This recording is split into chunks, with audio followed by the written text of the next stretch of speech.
ان الحمد للہ نحمده ونستعینه ونستغفره ونعوذ باللہ من شرور انفسنا ومن سیئات اعمالنا من يهده اللہ فلا مضل له ومن يضلل فلا هادی له واشهد ان لا الہ الا اللہ وحدہ لا شریک له واشهد ان محمدا عبدہ ورسولہ اما بعد فإن خير الحديث كتاب الله وخير الهدي هدي محمد صلى الله عليه وآله وسلم وشر الأمور محدثاتها وكل محدثة بدعة وكل بدعة ضلالة وكل ضلالة في النار. أعوذ بالله السميع العليم من الشيطان الرجيم من همزه ونفخه ونفثه. بسم الله الرحمن الرحيم. رب اشرح لي صدري ويسر لي امري واحلل عقدة من لساني يفقهوا قولي. بسم الله الرحمن الرحيم. ان الله وملائكته يصلون على النبي يا ايها الذين آمنوا صلوا عليه وسلموا تسليما. اللهم صل على محمد وعلى آل محمد كما صليت على إبراهيم وعلى آل إبراهيم إنك حميد مجيد. اللهم بارك على محمد وعلى آل محمد كما باركت على إبراهيم وعلى آل إبراهيم إنك حميد مجيد. ربنا آتنا من لدنك رحمة وهيئ لنا من أمرنا رشدا. ربنا آتنا في الدنيا حسنة وفي الآخرة حسنة وقنا عذاب النار. يا حي يا قيوم برحمتك أستغيث ولا حول ولا قوة إلا بالله العلي العظيم. آمین. الحمدللہ آج انشاءاللہ تعالی ہماری سورہ طٰہٰ مکمل ہو جائے گی اور پارہ نمبر 16 بھی انشاءاللہ کمپلیٹ ہو جائے گا اللہ کے فضل سے. آیت نمبر 124 سے آنورڈ سٹارٹ لیں گے.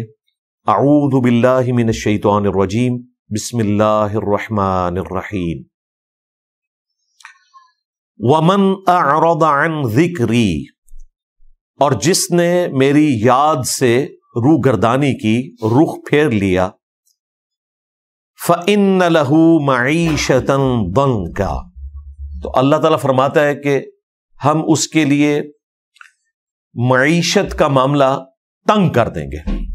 ویسے عموماً جب ہم معیشت کے اوپر گفتگو کرتے ہیں تو اس سے مراد عام لوگ تو صرف رزق کا معاملہ لیتے ہیں، مال و دولت کا معاملہ لیتے ہیں، لیکن معیشت کے اندر یہ تمام چیزیں داخل ہیں. اللہ تعالیٰ کی طرف سے ملنے والی تمام کی تمام نعمتیں. عین ممکن ہے کہ اللہ تعالیٰ کا کوئی نافرمان ہے اور اسے دنیا میں کھلا رزق ملا ہوا ہے، پھر آپ اللہ تعالیٰ کا کلپ نہیں کاٹ سکتے کہ جی قرآن میں تو لکھا ہوا ہے کہ جو ہماری یاد سے غفلت اختیار کرے گا ہم اس کے اوپر اس کی معیشت تنگ کر دیں گے. باقی جگہ پر اللہ تعالیٰ نے قرآن حکیم میں یہ بھی فرمایا کہ جب ہم کسی کے لیے عذاب مقرر کر دیتے ہیں نا تو پھر آسودہ حال لوگوں کی رسی دراز کر دیتے ہیں تاکہ وہ اپنی نافرمانی میں بڑھیں اور زیادہ بڑے عذاب کے مستحق ہوں. تو ان دونوں آیات کو ملا کر رزلٹ نکالنا ہے. ایبسولوٹلی یہ آیت دیکھیں تو اس اعتبار سے دنیا میں اللہ تعالیٰ سے غافل ہر شخص کی معیشت تنگ ہونی چاہیے، اس کا رزق تنگ ہونا چاہیے، لیکن ہم نے دیکھا ہے کہ کھلا بھی ہوتا ہے. اور دوسرا اس کا یہ اسپیکٹ بھی بیان کیا جا سکتا ہے کہ چونکہ معیشت یا رزق سے مراد صرف دولت نہیں ہے، باقی چیزیں بھی ہیں. اچھی صحت، اچھی اولاد، دل کا سکون، یہ تمام چیزیں تو وہ تو ہم نے دیکھی ہے کہ جو لوگ اللہ کی یاد سے غافل ہیں ان کو سکون نصیب نہیں ہوتا. تو دونوں اعتبار سے اس کی تشریح کی جا سکتی ہے. وَنَحْشُرُهُ يَوْمَ الْقِيَامَةِ أَعْمَى، اور ہم انہیں قیامت والے دن اس حال میں اٹھائیں گے کہ ایسا شخص جو ہے وہ اندھا ہوگا. ایک انڈیویجول کی بات ہو رہی ہے، بیسیکلی یہ ایک سوچ کی بات ہے، جو بھی اس کیٹیگری میں فال کرے گا اس کے ساتھ یہی ہونے والا ہے.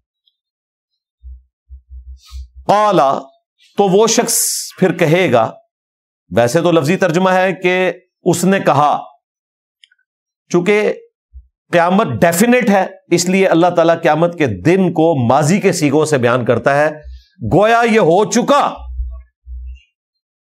اس نے کہا، جس طرح ماضی ڈیفینیٹ ہوتا ہے کہ یہ ہو چکا، اس طرح سمجھو یہ آخرت میں بھی ہو چکا۔ تو ہم ترجمہ پھر اس کا کرتے ہیں کہ وہ کہے گا، بیسیکلی ترجمہ ہے کہ اس نے کہا، یعنی یہ تو ہونا ہی ہونا ہے۔ ربی لما حشرتنی اعمی، اے میرے رب تو نے مجھے اندھا کیوں اٹھایا، وقد کنت بصیرا، جبکہ دنیا میں تو میں آنکھ والا تھا، اس کے باوجود تو نے مجھے آخرت میں اندھا اٹھایا۔ تو اللہ تعالیٰ فرمائے گا، قال کذالک اتتک آیاتنا، بالکل اس طریقے سے تیرے پاس دنیا میں ہماری آیات آئی تھی، فنسیتہا، تو نے ان آیات کو بھلا دیا، وکذالک الیوم تنسا، اور اسی طریقے پر آج تجھے فراموش کر دیا جائے گا۔ جس طرح تو نے دنیا میں اللہ کو بھلا دیا تھا، اللہ تعالیٰ تجھے بھلا دے گا۔ اردو زبان میں یہ چل جاتا ہے، عربی زبان میں تو الفاظ بھی یہی ہیں، لیکن جو لوگ الفاظ کے چناؤ میں غلطی نکالتے ہیں تو وہ پھر کہتے ہیں کہ اللہ تعالیٰ کے لیے جب آپ بھولنے کا ذکر کریں گے تو یہ گستاخی ہے، اللہ تعالیٰ تو بھولتا نہیں ہے۔ تو وہ پھر یہاں ترجمہ کرتے ہیں اللہ تعالیٰ ان کو ان کے حال پر چھوڑ دے گا، انہیں فراموش کر دے گا، حالانکہ لفظ وہی ہے کہ بھلا دے گا۔ تو اگر کوئی ترجمہ بھلا دے گا کر دے گا تو اللہ کے لیے وہ بھولنے کی نٹوریس صفت نہیں منسوب کر رہا، وہ انہی معنوں میں کہہ رہا ہے کہ جن معنوں میں اللہ تعالیٰ نے قرآن میں نازل کیا، ورنہ اللہ تعالیٰ بھی چاہتا تو کوئی اور لفظ استعمال کر سکتا تھا۔ اللہ نے جب یہ لفظ استعمال کیا تو خام خواہ ہر چیز کو گستاخی بنا دینا، اور لوگوں کو اتنا پریشان کرتے ہیں کہ لوگ پھر کہتے ہیں کہ کون سا ترجمہ پڑھے، الٹیمیٹلی وہ رزلٹ نکالتے ہیں کہ ترجمہ پڑھنے کی ضرورت ہی کوئی نہیں، گستاخ ہو جاؤ گے ترجمہ پڑھ کے۔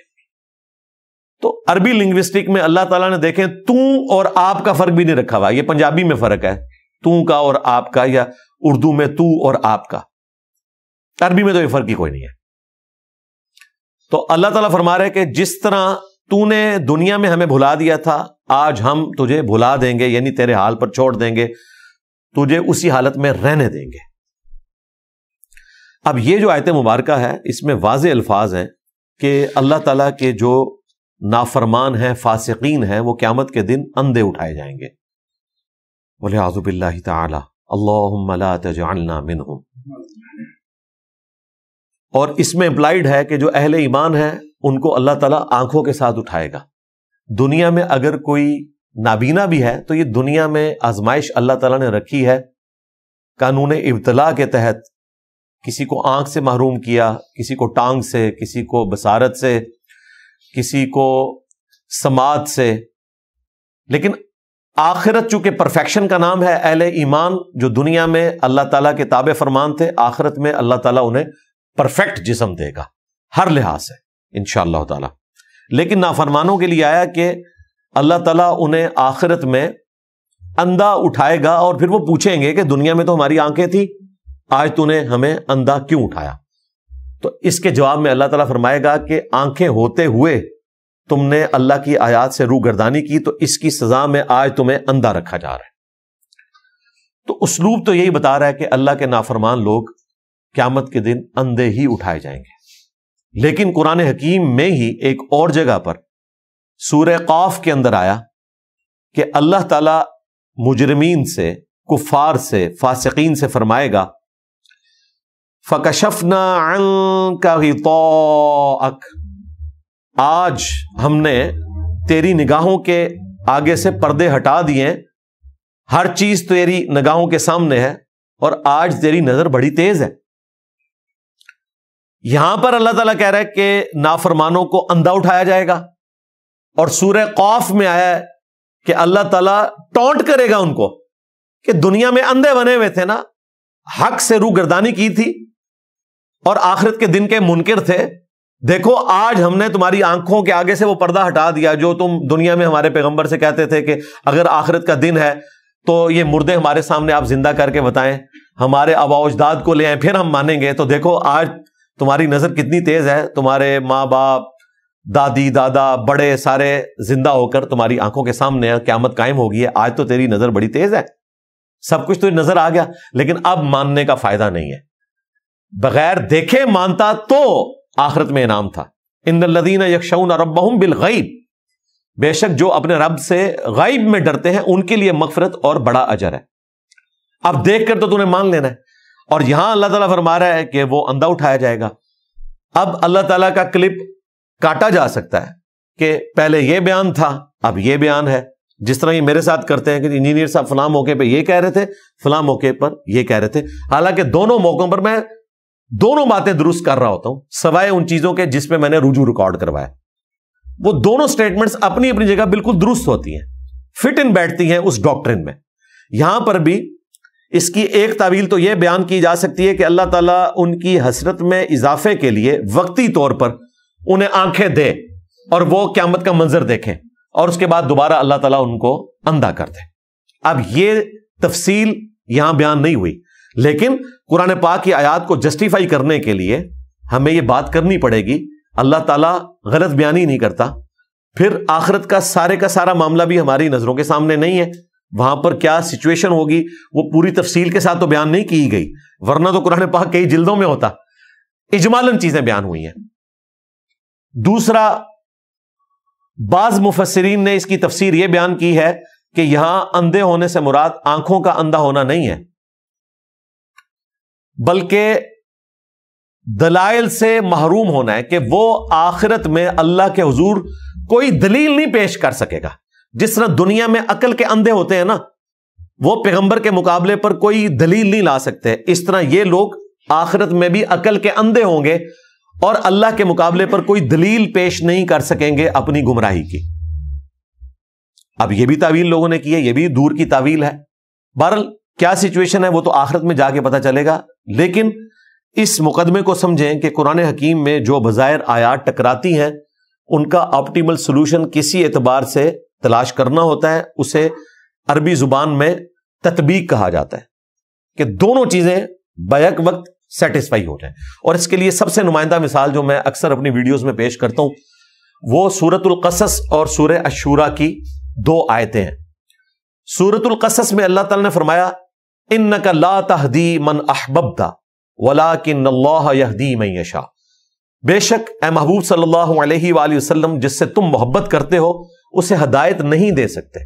اِنَّكَ لَا تَهْدِي، بے شک تم ہدایت نہیں دے سکتے، من احببتا، جس سے تم محبت کرتے ہو۔ بالکل اس کے 180 ڈگری سٹیٹمنٹ ہے سورہ الشورى کے اینڈ پر، اِنَّكَ لَتَهْدِي إِلَى صِرَاطٍ مُسْتَقِيمٍ، بے شک تم ضرور بالضرور ہدایت دیتے ہو صراط مستقیم کی طرف۔ وہاں تھا اِنَّكَ لَا تَهْدِي، یہاں ہے اِنَّكَ لَتَهْدِي، لا تہدی نہیں ہدایت دیتے، لتہدی ضرور ہدایت دیتے ہو۔ انکا وہاں پر بھی تھا تاکید والا، بے شک تم، یہاں پر بھی انکا آیا، 180 ڈگری سٹیٹمنٹ۔ اب ہم اس کی تطبیق کیا کرتے ہیں؟ تطبیق یہ کرتے ہیں کہ جہاں نفی آئی وہاں آئی کہ کسی کی تقدیر آپ بدل نہیں سکتے، اگر کوئی خود ہدایت قبول کرنے کے لیے رضامند نہیں ہے تو آپ کسی کو گھول کر ہدایت نہیں دے سکتے۔ اور جہاں آیا کہ آپ ضرور ہدایت دیتے ہیں تو اس سے مراد ہے کہ آپ دعوت دیتے ہیں، آپ ہی سراپا ہدایت ہیں، آپ کے ذریعے ہی لوگوں کو ہدایت ملنی ہے، آپ لوگوں کی رہنمائی کرتے ہیں ہدایت کی طرف۔ جہاں نفی آئی وہاں نفی سے مراد یہ ہے کہ آپ رہنمائی تو کر دیں گے لیکن اس کو ہدایت ملنا یہ ڈیپینڈ کرتا ہے وہ کتنا مخلص ہے، اور اللہ تعالیٰ اس کے لیے پھر اس کے اخلاص کے سبب تقدیر میں کیا فیصلہ فرماتا ہے، تو یہ آپٹیمل سولوشن پھر نکل آتا ہے۔ اسی طریقے سے احادیث میں بھی بے شمار مثالیں ہیں، وہ کبھی موقع ملا تو انشاءاللہ تعالیٰ میں اس کو ٹاپک بناؤں گا، اپنی سٹیٹمنٹس کو جسٹیفائی کرنے کے لیے نہیں بلکہ جو اسلام کے اوپر اعتراضات کرتے ہیں ان کو جواب دینے کے لیے۔ اور اس میں ان لوگوں کے لیے بھی درس عبرت ہوگا جو لوگوں کی آؤٹ آف کانٹیکسٹ سٹیٹمنٹس کو بغیر ڈاکٹرن کے اٹھا کر اور اپنا لقمہ ان کے منہ میں ڈال کے یہ کہنے کی کوشش کرتے ہیں کہ یہ تو آئے دن اپنے نظریات بدلتے رہتے ہیں. دونوں جگہ باتیں درست ہوتی ہیں اپنے کانٹیکسٹ کے ساتھ, اور یہ ایک نمائندہ مثال تھی, لہذا میں نے اس کو یہاں پر بریف کر دیا. وَكَذَلِكَ نَجْزِي مَنْ أَسْرَفَ وَلَمْ يُؤْمِن بِآيَاتِ رَبِّهِ, اور یوں ہی ہم بدلہ دیتے ہیں اس شخص کو جو حد سے گزر جانے والا ہے اور اپنے رب کی آیات کے اوپر ایمان نہیں رکھتا. وَلَعَذَابُ الْآخِرَةِ أَشَدُّ وَأَبْقَىٰ, اور جو آخرت کا عذاب ہے وہ تو بڑا سخت اور ہمیشہ رہنے والا ہے. ابقا ہمیشہ رہنے والا بھی اور a long period of time کے لیے بھی استعمال ہوتا ہے. کفار کے لیے ہمیشہ ہے اور فاسقین کے لیے ان کے جرم کی بنیاد کے اوپر اس کی لینتھ ڈیفائن کی جائے گی. ظاہر ہے اگر دل میں رائی کے دانے کے برابر بھی ایمان ہوا اور شرک نہ کیا ہوا تو at the end of the day ایک نہ ایک دن مغفرت ہو جائے گی.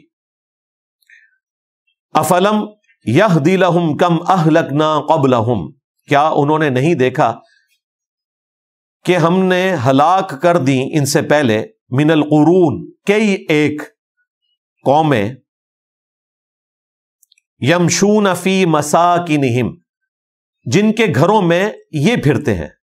شام جب تجارت کے لیے جایا کرتے تھے تو ان قوموں کے محلات ابھی بھی موجود تھے کھنڈرات کی شکل میں, لیکن قومیں برباد ہو چکی تھی.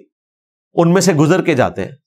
اور پھر اپنا گھر بھی آپ کا اس کی مثال ہے کہ آپ کے گھر میں کبھی دادی دادا رہتے تھے, پھر آپ کے ماں باپ رہتے تھے, اب آپ رہ رہے ہیں, عنقریب آپ کی اولاد رہے گی اور آپ دنیا سے چلے جائیں گے.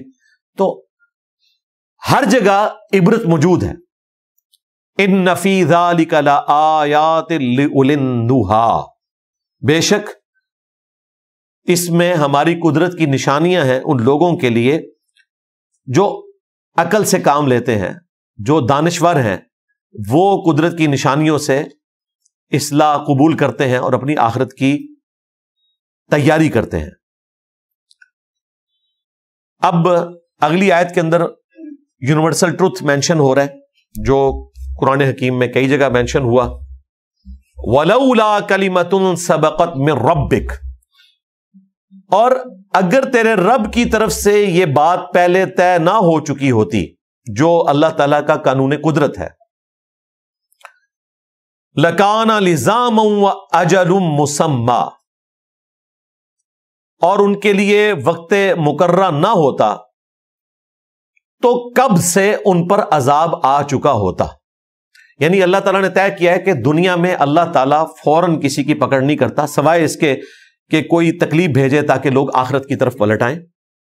وہ بڑا عذاب جس کے بعد توبہ قبول نہیں ہوتی, اس کا ڈیلے ہونا اور انسان کو دنیا میں مہلت ملنا, یہ اللہ تعالیٰ کی طرف سے رحمت ہے. ایون وہ کافر جن کا کفر طے ہو چکا ہے, جس طرح ابو لہب تھا, اس کے کفر کے اوپر آیات نازل ہوئی, اس کے بعد بھی وہ 10 سال تک زندہ رہا. قرآن کو جھوٹا ثابت کر سکتا تھا ایمان قبول کر کے, جھوٹی موٹی کر لیتا, لیکن اللہ نے توفیق نہیں دی. عذاب مرنے کے بعد اس پر آئے گا, 10 سال تک اسے مہلت ملے گی. تو یہ اللہ تعالیٰ کا قانون قدرت ہے, قوموں کے لیے بھی انڈیویجولز کے لیے بھی. جب اللہ تعالیٰ ان کا مقررہ وقت پورا کرتا ہے تو ان پر وہ عذاب آتا ہے. عذاب ان کے ڈیمانڈ کرنے کے اوپر نہیں آئے گا, نہ پیغمبر کی دعا کرنے پر آئے گا.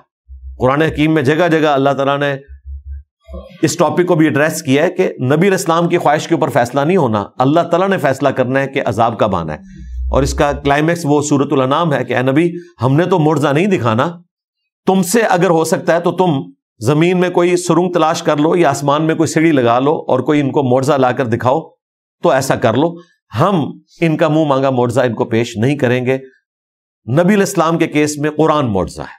اس طرح عذاب کا فیصلہ بھی اللہ تعالیٰ کرتا ہے. پھر ایک جگہ یہ بھی آیا کہ اے نبی ان سے فرماؤ کہ اگر فیصلہ میرے اختیار میں ہوتا تو کب سے فیصلہ ہو چکا ہوتا. چونکہ یہ اللہ کے پاس عذاب ہے تمہارا, وہ اللہ فیصلہ کرے گا. اگر میرے اور تمہارے درمیان معاملہ ہوتا تو ظاہر ہے کہ انسان تو انسان ہے نا, انسان تو بسا اوقات پسیج جاتا ہے اپنے قریبی لوگوں کی محبت کی وجہ سے، یا اپنے دشمنوں کے اوپر عذاب وہ ڈیمانڈ کرتے کرتے اگر اس کے پاس اختیار ہو تو وہ عذاب دے بھی دے ان کو، لیکن اللہ تعالیٰ نے اپنے نبی کو فرمایا کہ یہ اختیار اللہ کے پاس ہے۔ یہاں پر بھی وہی بات ہے کہ اگر وہ بات طے نہ ہوتی جو اللہ نے اپنی تقدیر میں طے کی ہے کہ فوراً نہیں پکڑے گا، دنیا میں عذاب نہیں دے گا سوائے اس کے کہ کسی کو آزمائش کے طور پر یا فاسقین کو موت کے وقت جو دیا جاتا ہے وہ ایک ایکسیپشن لادہ سے ہے۔ فَاصْبِرْ عَلَى مَا يَقُولُونَ، تو اے نبی تم صبر کرو ان باتوں پر جو آپ کے مخالفین کرتے ہیں۔ وَسَبِّحْ بِحَمْدِ رَبِّكَ، اور اپنے رب کی تسبیح بیان کریں اس کی حمد کے ساتھ۔ سبحان اللہ وبحمدہ سبحان اللہ العظیم۔ قبل طلوع الشمس، سورج کے طلوع ہونے سے پہلے، وقبل غروبها، اور اس کے غروب ہونے سے پہلے، ومن آناء اللیل، اور رات کے لمحات میں بھی، فسبح، اس کی تسبیح کیجئے، وَأَطْرَافَ النَّهَارِ، اور دن کے اطراف میں بھی، اس کے کناروں پر بھی، لَعَلَّكَ تَرْضَىٰ، تاکہ آپ خوش ہو جائیں اپنے رب سے۔ اب ہونا تو چاہیے تھا یہاں ہوتا کہ اللہ آپ سے خوش ہو جائے، وہ بات بھی درست ہے، لیکن یہاں پر بڑی ٹیکنیکل بات ہوئی ہے تاکہ آپ اپنے رب سے راضی ہو جائیں۔ مراد یہ کہ اللہ کا ذکر کرنے میں انسان کے دل کا سکون ہے، اس کی خوشی چھپی ہوئی ہے۔ الا بذکر اللہ تطمئن القلوب، آگاہ ہو جاؤ اللہ کی یاد میں دلوں کا سکون ہے، دنیا میں بھی آخرت میں بھی۔ اب چونکہ یہ مکی صورت ہے لہذا اکثر مفسرین کا خیال یہی ہے کہ یہاں اللہ کے ذکر سے، اس کی حمد سے، اس کی تسبیح سے مراد اللہ کو یاد کرنا ہے، اور نماز بھی ظاہر ہے اس میں کسی درجے میں داخل ہے۔ وَأَقِمِ الصَّلَاةَ لِذِكْرِي، جب تک 5 نمازوں کا شیڈیول نہیں آیا تھا تو قیام اللیل ہوتا تھا، اور اسی میں صحابہ کرام حضور علیہ السلام سے قرآن کی آیات سن سن کر اسے کریم کر لیا کرتے تھے۔ بخاری مسلم میں ہے، عبداللہ ابن مسعود کہتے ہیں میں نے 70 سے زیادہ صورتیں قیام اللیل میں نبی الاسلام کے پیچھے سن سن کے زبانی یاد کر لی۔ بعض اوقات 2/3 رات کا قیام ہوتا تھا، بعض اوقات آدھی رات کا قیام۔ اس وقت 5 نمازوں کا شیڈیول نہیں تھا مکی دور کے اندر۔ مکی دور کے بالکل اینڈ پہ جا کے واقعہ معراج ہوا اور 5 نمازوں کا شیڈیول آیا۔ بیسیکلی یہ شیڈیول جو آپ سمجھ لیں باقاعدہ طور پر سٹارٹ ہوا ہے وہ مدنی دور میں ہی ہے، یا مکی دور کے اینڈ پہ۔ پہلے 13 سال قیام اللیل ہوتا تھا، نماز میں نبی علیہ السلام قرآن پڑھتے تھے اور صحابہ کرام اس قرآن کو سن کے یاد کیا کرتے تھے۔ لہذا مکی صورتوں میں جب ٹائمنگز کا ذکر آئے گا اللہ کی یاد کے اعتبار سے، تسبیحات کے اعتبار سے، یا ایون نماز کے اعتبار سے، تو اس سے مراد اللہ کی حمد ہے اور قیام اللیل ہے۔ 5 نمازوں کا شیڈیول اس وقت نہیں تھا۔ آپ یہ کہہ سکتے ہیں کہ کسی خاص موقع کے اوپر کوئی آیت نازل ہوئی اور وہ مکی صورت میں ہے، جبکہ وہ آیت مدنی ہو سکتی ہے نماز کے شیڈیول کے پوائنٹ آف ویو سے، یا وہ آیت بالکل مکی دور کے اینڈ پہ نازل ہوئی اور اس صورت میں شامل کی گئی جس میں نماز کی ٹائمنگز کا ذکر ہے۔ قرآن حکیم میں 3 مقامات پر نماز کی ٹائمنگز آئی ہیں جنرل۔ ان میں سے ایک مقام سورہ طٰہٰ ہے، دوسرا سورہ ہود ہے، اور تیسرا سورہ بنی اسرائیل ہے۔ اب تینوں صورتیں مکی ہیں اور مکے میں نمازوں کا شیڈیول نہیں تھا۔ اس موقع پر سورہ طٰہٰ کے اندر اللہ کی حمد اور تسبیح کا ذکر ہے، نماز کا ذکر نہیں ہے۔ لیکن سورہ بنی اسرائیل میں اللہ تعالیٰ نے نماز کا ذکر کیا ہے۔ اقیم الصلاۃ لدلوک الشمس، نماز کو قائم کرو سورج کے ڈھلنے سے، الی غسق اللیل، رات کے نمایاں ہونے تک۔ سورج کے ڈھلنے سے نماز کو قائم رکھو رات ہونے تک۔ اس میں چاروں نمازوں کا ذکر ہو گیا. لیکن یہ ہمیں اس وجہ سے پتا ہے کہ احادیث میں یہ تفریق آئی ہے. احادیث میں نہ آئی ہوتی تو یہ 4 بھی ہو سکتی تھی, 8 بھی ہو سکتی تھی, 3 بھی ہو سکتی تھی. قرآن حکیم میں اوقات 3 بیان ہوئے ہیں. کون سے اوقات ہیں؟ سورج ڈھلنے سے, یہ پہلا وقت. دوسرا رات ہونے تک, یہ دوسرا وقت. تیسرا وقرآن الفجر, اور فجر کی نماز جو ہے یہ قرآن کے ساتھ ہے. ظاہر ہے اس میں آپ نے لمبی قرات کرنی ہوتی ہے. فجر کا وقت الگ سے مینشن ہوا. سورج ڈھلنے سے یہ زور اثر کی نمازیں مراد ہے, کیونکہ سورج جب سینٹر سے کراس کرتا ہے, جسے زوال آفتاب کہتے ہیں. ویسے تو یہاں زوال مکروہ وقت کے لیے استعمال ہوتا ہے. عربی میں زوال آفتاب کا مطلب ہے ابتدائے ظہر, یعنی سورج جب ٹریک سے سینٹر سے غروب کی طرف بڑھتا ہے, اور پھر جب سایہ اصلی پلس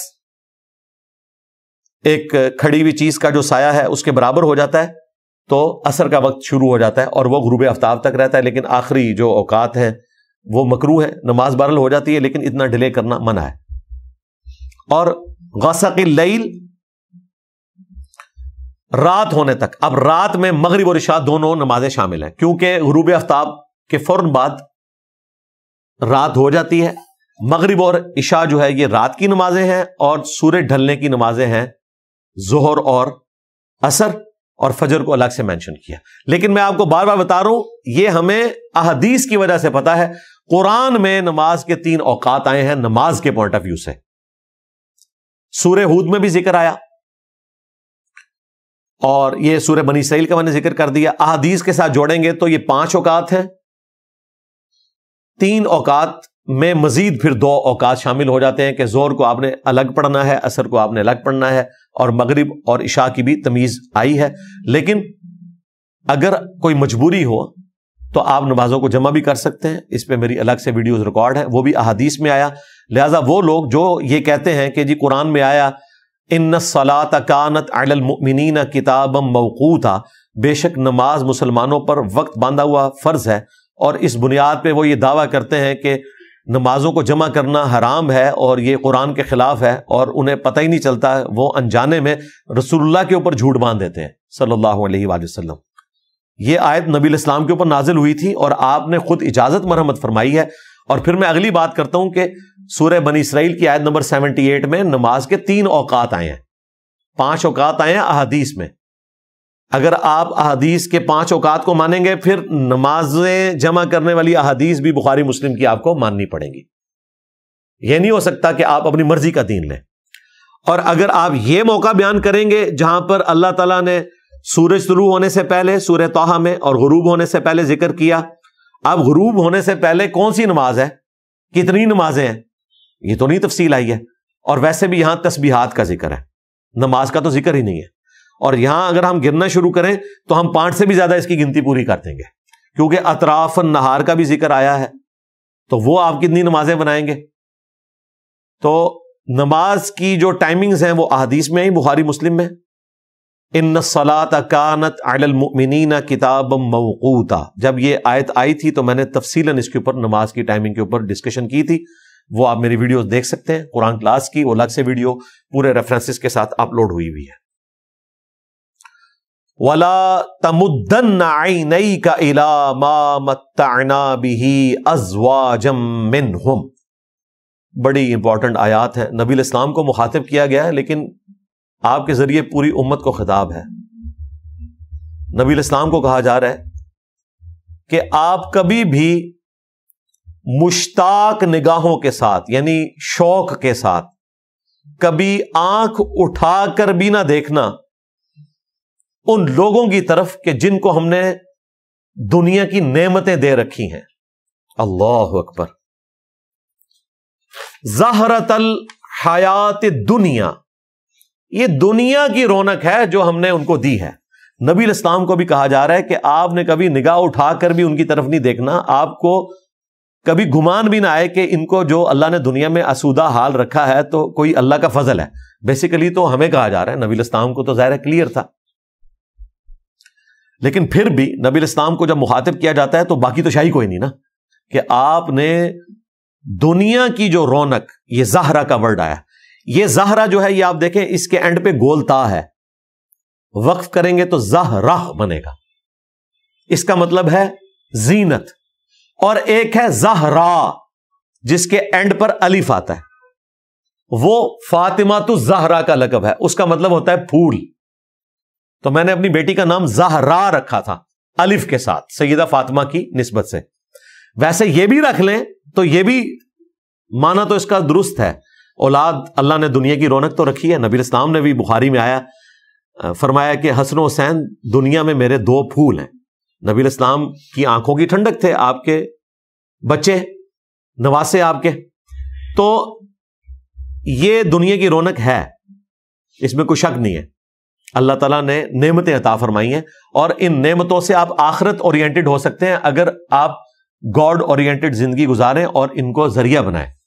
صحیح مسلم میں حدیث ہے کہ جس کو اللہ نے 2 بیٹیاں دی اور اس نے ان کو اچھے اخلاق سکھائے, اچھی تربیت کی, تو میں اور وہ قیامت کے دن اس طرح ساتھ ہوں گے جس طرح یہ 2 انگلیاں.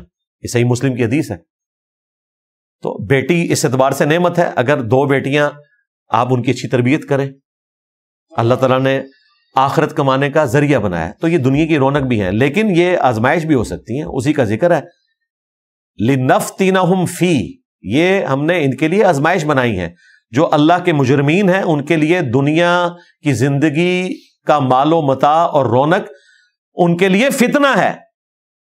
اہل ایمان کے لیے بھی فتنہ ہے, لیکن اہل ایمان اس فتنے کا شکار نہیں ہوتے. وہ دعا کرتے ہیں ربنا ہب لنا من ازواجنا وذریاتنا قرۃ اعین وجعلنا للمتقین اماما. اے رب ہماری اولاد اور ہماری بیویوں میں ہماری آنکھوں کی ٹھنڈک بنا اور ہمیں پرہیزگار لوگوں کا امام بنا, یعنی ہماری اولاد میں بھی پرہیزگار لوگ پیدا ہوں. لیکن جو فاسقین ہیں ان کے لیے تو ظاہر ہے دنیا میں بھی خاری ہے. کئی شریف النفس قسم کے لوگ ہیں اپنی اولاد کی وجہ سے ذلیل ہو جاتے ہیں, آخرت اورینٹڈ نہیں ہوتے, لیکن دنیا میں ان کی ایک عزت ہوتی ہے, مقام ہوتا ہے, اور وہ اولاد ان کا وہ سارا مقام برباد کر دیتی ہے. کسی نیک آدمی کو بھی اس تکلیف سے گزرنا پڑ سکتا ہے. تو اللہ تعالیٰ نے یہ فتنہ بنایا ہے دنیا کی دولت کو, اولاد کو, مال کو. وَرِزْقُ رَبِّكَ خَيْرٌ وَأَبْقَىٰ, اور تیرے رب کا جو رزق ہے وہ بہتر ہے اور ہمیشہ رہنے والا ہے. یعنی آخرت کے لیے تیاری کی جائے, دنیا کو آپ صرف ضرورت کے تحت استعمال کریں. جس طرح کشتی پانی پر چلتی ہے, پانی اس کی ضرورت ہے, پانی کے بغیر کشتی نہیں چل سکتی, اس طرح دنیا ہماری ضرورت ہے. بقدر ضرورت آپ اسے استعمال کریں گے, لیکن اس دنیا کو کشتی میں سوار کر لیں, یعنی کہ پانی کو آپ کشتی میں ڈال دیں تو پھر کشتی ڈوب جائے گی. ایک بڑی آسان مثال ہے سمجھنے کے لیے.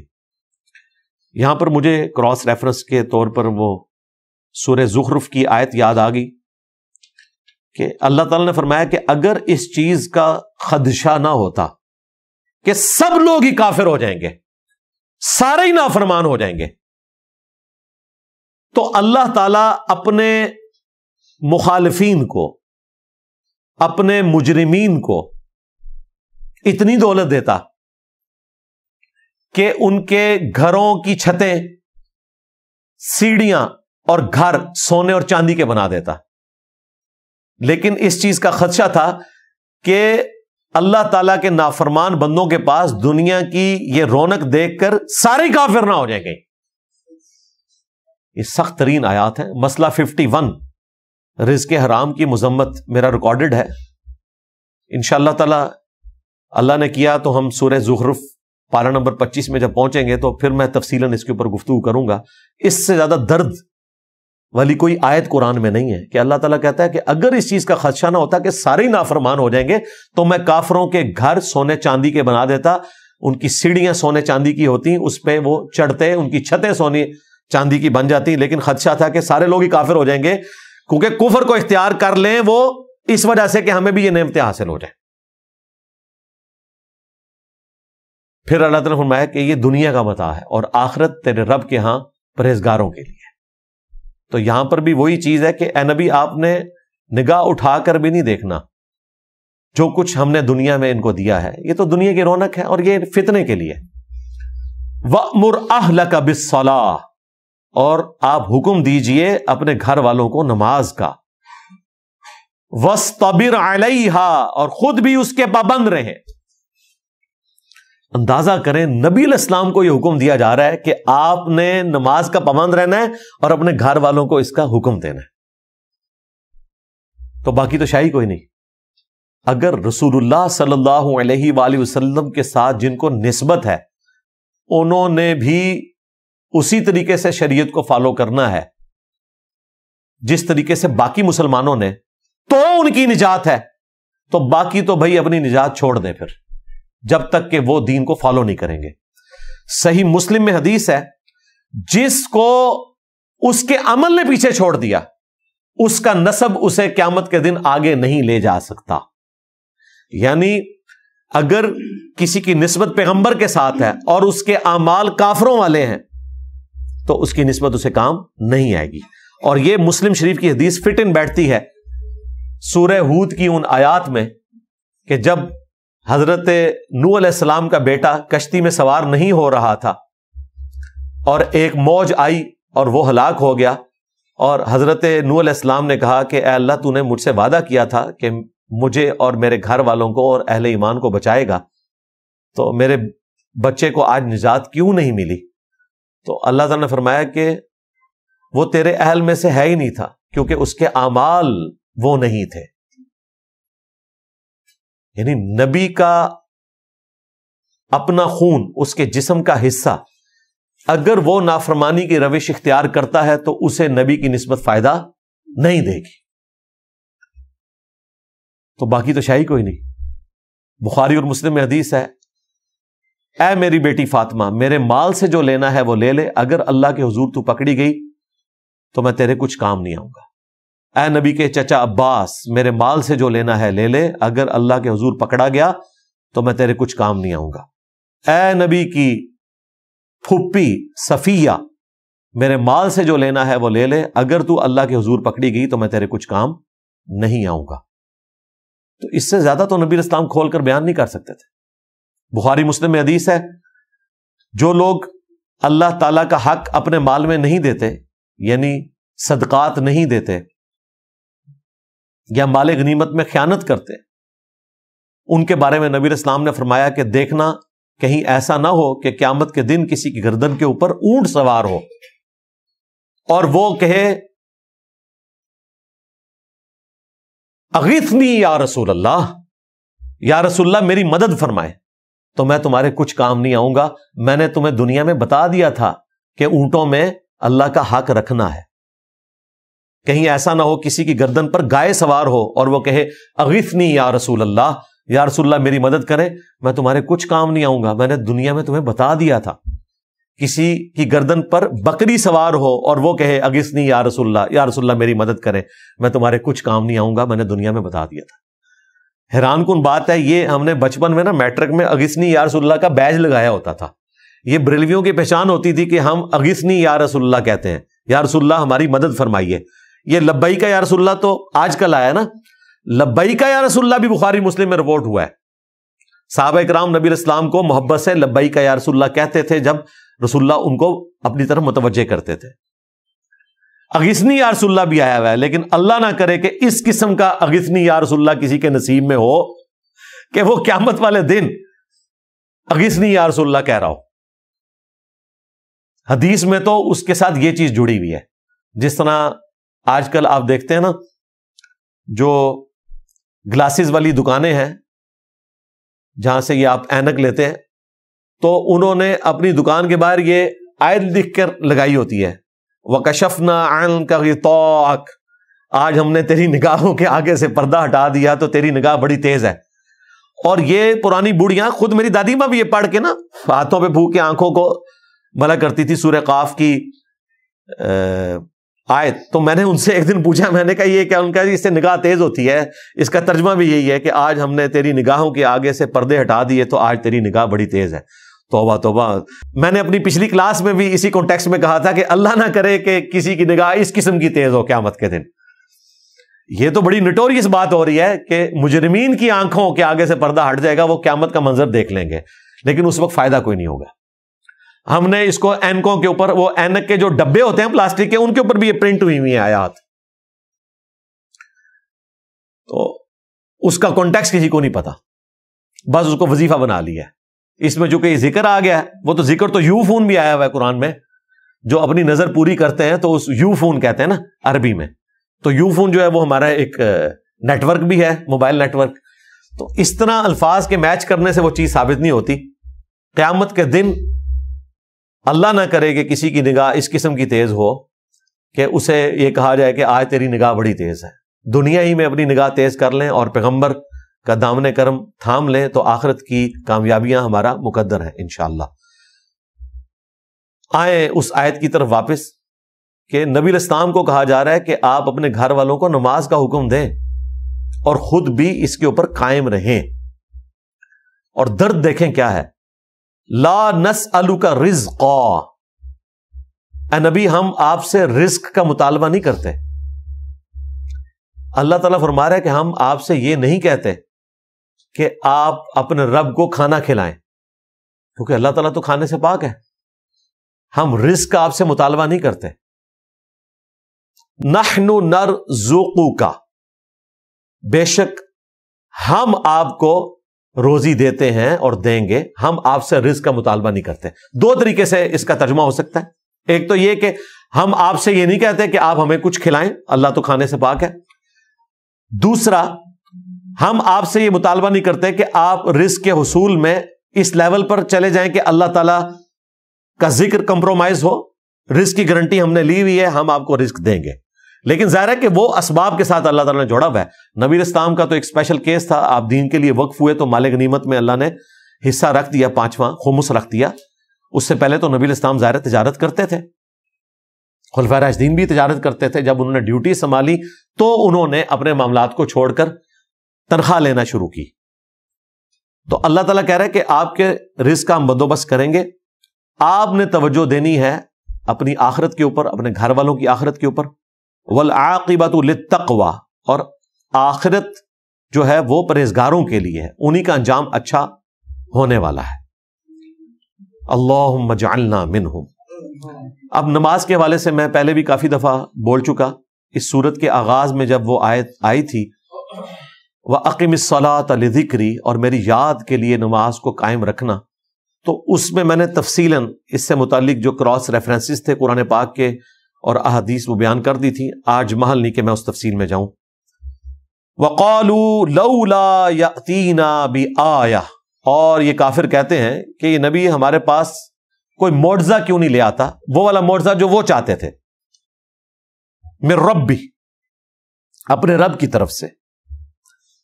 نبی علیہ السلام کا دعوی نبوت والا معجزہ کیا ہے؟ قرآن. لیکن قرآن میں اگلے انبیاء کے فزیکل فینومینا آف نیچر کو توڑنے والے معجزات رپورٹ ہوئے. آسا کا اژدہا بن جانا، مردوں کا زندہ ہونا، اندھوں کو اللہ کے اذن سے شفا دینا. حضرت عیسیٰ علیہ السلام، موسیٰ علیہ السلام کے معجزات آئے ہیں. اس قسم کے معجزات وہ نبی علیہ السلام سے ڈیمانڈ کرتے تھے کہ وہ والا معجزہ ہمیں دکھائیں. اب اللہ تعالیٰ اس کے جواب میں کیا فرما رہا ہے؟ اولم تأتہم بینۃ ما فی الصحف الاولی، ان سے پوچھو کیا ان کے پاس وہ واضح بیان قرآن کی شکل میں نہیں آ چکا جس کا ذکر اگلے صحائف کے اندر موجود ہے؟ یعنی نبی علیہ السلام کا معجزہ کیا ہے؟ قرآن. یہی ذکر سورۃ العنکبوت میں آیا کہ اے نبی اس قرآن کے نزول سے پہلے نہ تو آپ کتاب میں سے کچھ پڑھ سکتے تھے اور نہ اپنے دائیں ہاتھ سے کچھ لکھ سکتے تھے، ورنہ کافروں کو یہ چیز شک میں مبتلا کر دیتی کہ یہ کتاب آپ نے خود لکھی ہے. اور یہ کافر کہتے ہیں اس نبی کو کوئی معجزہ کیوں نہیں دیا گیا؟ تو کیا ان کے لیے یہ کافی نہیں ہے کہ قرآن حکیم کی آیات صبح و شام ان پر تلاوت کی جاتی ہیں؟ یعنی قرآن نبی علیہ السلام کا معجزہ ہے. پھر بخاری مسلم میں آیا کہ اللہ تعالیٰ نے ہر نبی کو کوئی نہ کوئی معجزہ دیا تھا اور اس معجزے کی وجہ سے لوگ اس نبی کے اوپر ایمان لاتے تھے. مجھے اللہ نے وحی یعنی قرآن کا معجزہ دیا ہے اور میں اللہ سے امید کرتا ہوں سب سے زیادہ قیامت کے دن متبعین میرے ہوں گے، کیونکہ معجزہ سب سے یونیک ہے، بڑا ہے. تو قرآن حکیم میں جب بھی کوئی شخص ترجمے سے قرآن پڑھتا ہے تو اس کو یہ کنفیوژن رہتی ہے کہ ایک طرف تو ہمیں نبی الاسلام کے کئی معجزات معلوم ہیں جو بخاری مسلم میں رپورٹ ہوئے، پھر یہ کافر کیوں کہتے تھے کہ نبی کو معجزہ کیوں نہیں دیا گیا؟ تو وہ اپنا منہ مانگا معجزہ مانگتے تھے، جو سورہ بنی اسرائیل میں 9 معجزات آئے کہ آپ کے لیے کوئی پھلوں کا باغ ہو جس میں آپ نہریں رواں کر دیں، سونے کا گھر آپ کا ہو، آپ آسمان پہ ہمارے سامنے چڑھیں اور آسمان سے کتاب لے کر نازل ہوں۔ تو اس کے جواب میں بھی اللہ تعالیٰ نے فرمایا تھا اے نبی تم فرما دو میں بشر ہوں، رسول ہوں، معجزات اللہ کے پاس ہے، تمہاری مرضی کے معجزات نہیں دکھائے جائیں گے۔ اور اس کی حکمت بھی سورۃ الانبیاء میں بیان ہوئی اور صورتوں میں کہ اگر منہ مانگا معجزہ دکھایا جائے گا اس کے بعد انکار کرو گے تو عذاب آ جائے گا۔ قوم صالح نے، قوم سمود نے جب انکار کیا، اونٹنی کا منہ مانگا معجزہ دیکھا، اس کے باوجود انکار کیا، اللہ تعالیٰ نے ان پر عذاب بھیج دیا۔ نبی الاسلام بھی اگر منہ مانگا معجزہ دکھا دیتے اللہ کے اذن سے تو پھر ان پر عذاب آ جاتا، پھر کئی اصحاب رضی اللہ عنہ نہ ہوتے اگر وہ اسی وقت اس عذاب میں ہلاک ہو گئے ہوتے۔ تو یہ اللہ نے جو ڈھیل دی اس کی وجہ سے کئی لوگ اسلام قبول کر لیا انہوں نے، اور اللہ تعالیٰ نے ان کے لیے ایک ذریعہ بنا دیا۔ وَلَوْ أَنَّا أَهْلَكْنَاهُمْ بِعَذَابٍ مِّن قَبْلِهِ، اور اگر ہم انہیں ہلاک کر دیتے اس قرآن کے نزول سے پہلے، نبی الاسلام کے آنے سے پہلے، لَقَالُوا، تو ضرور انہوں نے پھر کہنا تھا رَبَّنَا لَوْلَا أَرْسَلْتَ إِلَيْنَا رَسُولًا، اے ہمارے رب تو نے ہمارے پاس کوئی رسول کیوں نہیں بھیجا؟ فَنَتَّبِعَ آيَاتِكَ، تاکہ ہم تیری آیات کی پیروی کرتے، من قبل ان نذل ونخزا، اس سے پہلے کہ ہم ذلیل و خوار ہوتے اور رسوا ہوتے۔ تو دنیا کی زندگی میں ہمارے پاس پیغمبر بھیجتا، ہم ہدایت قبول کر لیتے۔ تو اللہ تعالیٰ فرما رہا ہے کہ اگر یہ قرآن اور رسول اللہ نہ آتے تو پھر انہوں نے کہنا تھا کہ اگر اے اللہ تو ہمارے پاس کوئی نبی بھیجتا تو ہم ہدایت قبول کر لیتے۔ تو اللہ نے ان کا یہ شکوہ دنیا میں دور کر دیا۔ یہ ان کی وجہ سے نہیں کیا، یہ اللہ کا اصول ہے، رول ہے۔ وَمَا كُنَّا مُعَذِّبِينَ حَتَّى نَبْعَثَ رَسُولًا، ہم اس وقت تک عذاب نہیں دیتے جب تک کہ رسول کو مبعوث نہ کر دے۔ سورہ الحدید میں، سورۃ النساء میں بھی اللہ تعالیٰ نے فرمایا کہ انبیاء اور رسول کا سلسلہ ہم نے اسی لیے کیا ہے کہ تاکہ قیامت والے دن کوئی شخص اللہ کے حضور حجت نہ قائم کر سکے، کوئی دلیل پیش نہ کر سکے اس حوالے سے کہ ہم تک نبی کی دعوت نہیں پہنچی تھی اس لیے ہم گمراہ رہے۔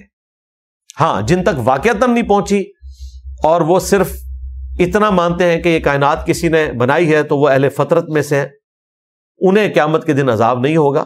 لیکن جن تک انبیاء کی دعوت پہنچی اور انہوں نے نبیوں کی پیروی نہیں کی تو ہلاکت ان کا آخرت میں مقدر ہونے والی ہے۔ تو اللہ تعالیٰ فرما رہا ہے کہ ہم نے ان کو ہلاک کرنے سے پہلے اپنا نبی ان میں مبعوث کیا، کتاب مبعوث کی، تاکہ اس کی بنیاد کے اوپر یہ حق حاصل کر لیں اور اللہ تعالیٰ کو قیامت کے دن کوئی شکوہ نہ کر سکیں کہ کاش ہمارے پاس کوئی نبی آیا ہوتا، کوئی کتاب نازل ہوئی ہوتی تو ہم اسے قبول کرتے۔ قل، اے نبی ان سے فرماؤ، کل متربص فتربصوا، ہر شخص اپنے انجام کے انتظار میں ہے، تم بھی اپنا انجام جو ہے اس کا انتظار کرو۔ فستعلمون من اصحاب الصراط السوی، ان قریب تم جان لو گے کہ کون سیدھے راستے پر ہے، ومن اہتدی، اور کون ہدایت یافتہ ہے۔ بیسیکلی یہ آخری کلام مشرکین عرب سے ہو رہا تھا کہ جو نبی الاسلام سے کہتے تھے کہ ہمیں منہ مانگا معجزہ دکھائیں تب ہم ایمان لائیں گے، تو پھر انہیں کہا گیا کہ ٹھیک ہے، قرآن حکیم کے ہوتے ہوئے بھی تم کسی انتظار میں ہو تو پھر اپنے عذاب کا ہی اب انتظار کرو۔ ہر کوئی انتظار میں ہے، موت کا وقت تو آنا ہی ہے ہر بندے کو، تو تم بھی انتظار کرو، میں بھی انتظار میں ہوں۔ اگر اللہ نے تمہارے نصیب میں کوئی ہدایت دکھی ہوئی تو آ جائے گی، ادروائز موت تو اس عذاب کا فیصلہ کر دے گی۔ اس دنیا کی زندگی میں عذاب نہ بھی آیا تو مرتے ہی تمہارا عذاب کا سلسلہ شروع ہو جائے گا۔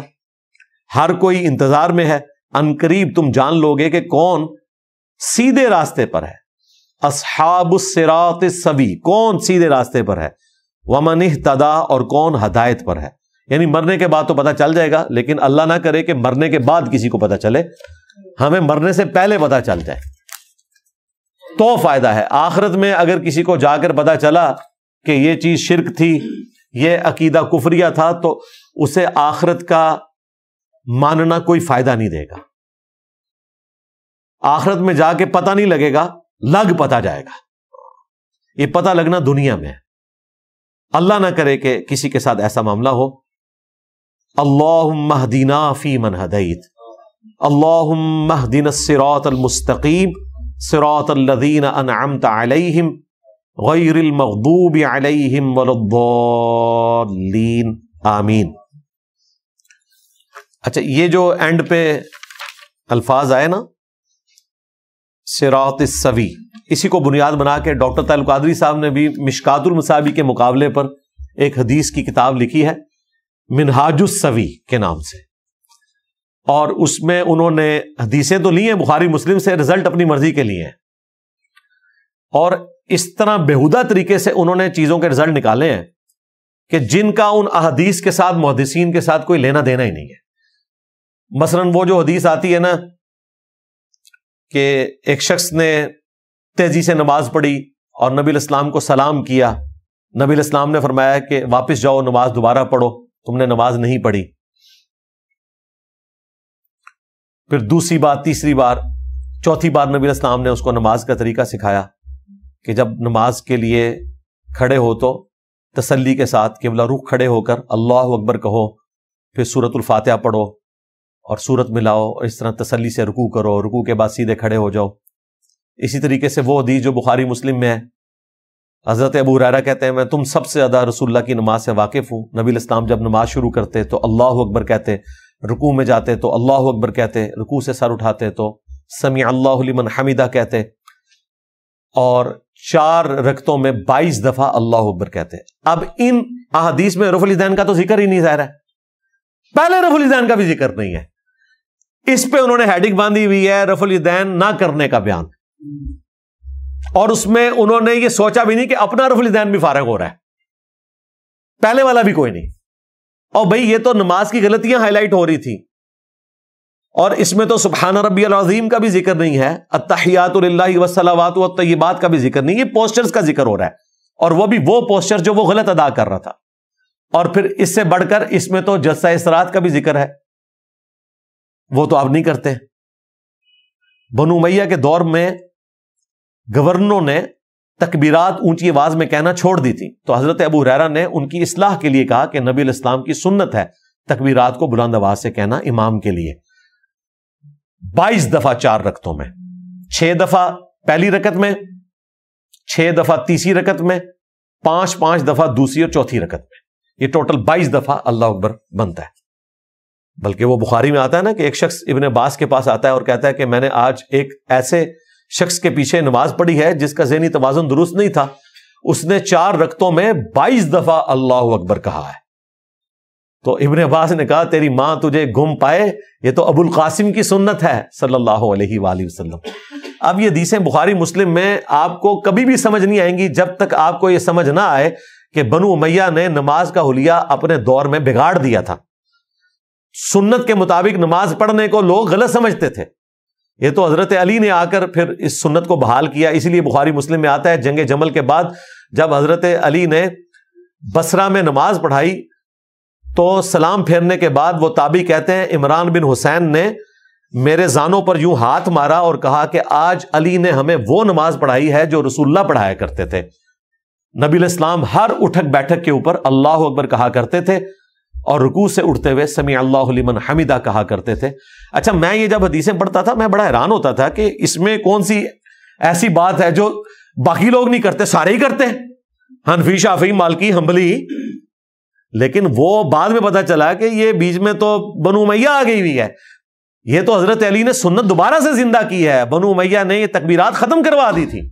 اس لیے امام ترمذی جب اس حدیث کو لیتے ہیں نا بخاری مسلم کی، تو وہ اس کے بعد کامنٹس کرتے ہیں کہ سنت یہی ہے کہ یہ تکبیرات کہی جائیں گی، یہی خلفائے راشدین سے ثابت ہے۔ کاش وہ ساتھ پھر لکھتے کہ یہ کیوں سنت ہے اور کس نے ختم کی تھی، ٹوٹی کمند کہاں۔ تو الحمدللہ احادیث موجود ہیں، اس کو بگاڑ کے رزلٹ نکالنے کی کوشش کرتے ہیں. تو صراط سوی جو ہے وہ نبی اسلام کا راستہ ہے اور وہی ہدایت کا راستہ ہے. میں اسے کنکلوڈ کروں گا. جو لوگ پوچھتے ہیں نا کہ صراط مستقیم کیا ہے، اس میں میری ویڈیوز بھی ریکارڈ ہیں. مسند احمد میں المستدرک للحاکم میں یہ حدیث موجود ہے. نبی الاسلام نے ایک دفعہ زمین پر ایک سیدھی لکیر کھینچی اور اس کے دائیں بائیں ٹیڑھی لکیریں کھینچی. پھر آپ علیہ السلام نے اس سیدھی لکیر کے اوپر یوں انگلی رکھ کر قرآن کی آیت تلاوت کی، سورہ الانعام کی، وَأَنَّ هَذَا صِرَاطِي مُسْتَقِيمًا، اور یہ کہ یہ ہے میرا راستہ جو کہ سیدھا ہے. فَاتَّبِعُوهُ، پس اس کی پیروی کرو.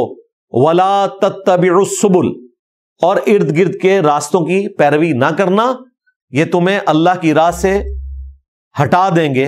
اور یہ وہ چیز ہے جس کی اللہ تعالیٰ تمہیں نصیحت کرتا ہے تاکہ تم ڈر جاؤ، بچ سکو. پھر نبی الاسلام نے فرمایا یہ جو ٹیڑھے راستے ہیں دائیں بائیں، یہ شیطان کے راستے ہیں. ہر راستے پہ ایک شیطان بیٹھا ہے جو تمہیں اپنی طرف بلا رہا ہے، اور یہ جو درمیان والا راستہ ہے یہ میرا سیدھا راستہ ہے. یعنی سیدھا راستہ ایک ہے، ٹیڑھے راستے بے شمار ہیں، چاہے وہ 4 کہہ لیں، 5 کہہ لیں، 6 کہہ لیں. اسی لیے قرآن میں ہدایت سنگولر کے سیغے سے بیان ہوئی ہے اور گمراہی جمع کے سیغے سے. ہدایت کو نور کہا گیا اور گمراہی کو ظلمات کہا گیا جمع کے سیغے کے ساتھ. ہدایت ہمیشہ سنگولر ہے اور گمراہی جو ہے وہ جمع کے سیغوں میں ہے، کیونکہ شیاطین نے مختلف راستے اڈاپٹ کیے میں اور لوگوں کو اس کی طرف کھینچتے ہیں. اور نبی الاسلام نے بتایا کہ میرا راستہ جو ہے صراط مستقیم ہے. اسی کا ایک طریق جو ہے وہ سنن ابن ماجہ میں ہے، اس کی صحت میں اختلاف ہے لیکن وہ فٹ ان بیٹھتا ہے. اس میں الفاظ ہیں کہ نبی الاسلام نے 2 ٹیڑھی لکیریں دائیں طرف کھینچی اور 2 ٹیڑھی لکیریں بائیں طرف، یعنی 4، جو انہوں نے 4 مسلح ڈالے ہوئے تھے 400 سال تک، 1517 سے 1917 تک، اور کہتے تھے چاروں حق پر ہیں. اس میں اماموں کا قصور نہیں ہے.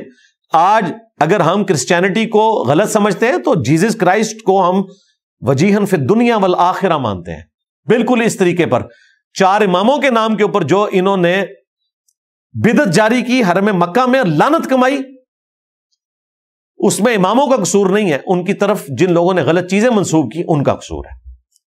اللہ تعالی ہمیں صراط مستقیم پر چلنے کی توفیق عطا فرمائے اور استقامت نصیب فرمائے. ربنا لا تزغ قلوبنا بعد اذ هديتنا وهب لنا من لدنك رحمة انك انت الوهاب. آمین. الحمدللہ آج پارہ نمبر 16 مکمل ہوا، سورہ طٰہٰ مکمل ہوئی. اگلی سورت جو ہے وہ قرآن حکیم میں میری فیورٹ 3 سورتوں میں سے ہے، سورۃ الانبیاء. عام لوگوں سے پوچھے نا کہ سورۃ الانبیاء میں کیا بیان ہوا ہوگا تو لوگ کہیں گے جی انبیاء کے واقعات ہوں گے، ان کا حسن کیسا تھا، کیسے اٹھتے بیٹھتے تھے، یہ بیان ہوا ہے. حالانکہ سورۃ الانبیاء میں اللہ تعالیٰ نے انبیاء کو رول ماڈل بنایا ہے کہ موحدین ایسے ہوتے ہیں جو ہر وقت ہر لمحہ اپنے رب سے التجائیں کرتے ہیں اور توحید کے اوپر ثابت قدم رہتے ہیں. تو انشاءاللہ تعالی ہم سورۃ الانبیاء اگلی دفعہ سٹارٹ کریں گے. اس سورت کے اینڈ پہ جا کر اللہ تعالیٰ نے اپنے محبوب علیہ السلام کا بھی ذکر کیا، وما ارسلناک الا رحمۃ للعالمین. نبی علیہ السلام کے رحمۃ للعالمین ہونے کا ذکر، باقی انبیاء کا بھی ذکر خیر آئے گا انشاءاللہ تعالی. اگلی قرآن کلاس سورۃ الانبیاء سے سٹارٹ ہوگی. اللہ تعالیٰ سے دعا ہے جو حق بات میں نے کہی اللہ تعالیٰ ہمارے دلوں میں راسخ فرمائے. اگر جذبات میں میرے منہ سے کوئی غلط بات نکل گئی تو اللہ تعالیٰ ہمیں معاف کر دے.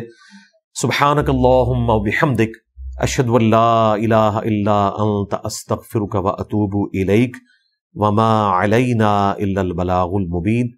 جزاکم اللہ خیرا.